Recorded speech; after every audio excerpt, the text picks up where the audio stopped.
Do statutes of repose apply to bar any late claims, regardless of the type of injury suffered? The Nebraska Supreme Court took its time to consider that question in Durre v. Wilkinson Development, Incorporated.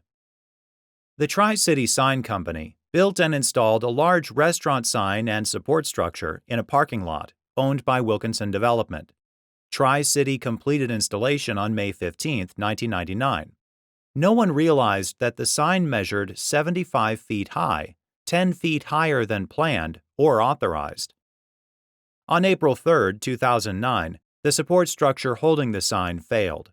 The sign fell onto a pickup truck occupied by Mark Durre and his wife Diana, injuring Mark and killing Diana.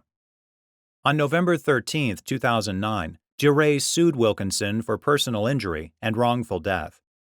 On March 10, 2011, Durre filed an amended complaint naming Wilkinson and Tri-City as defendants.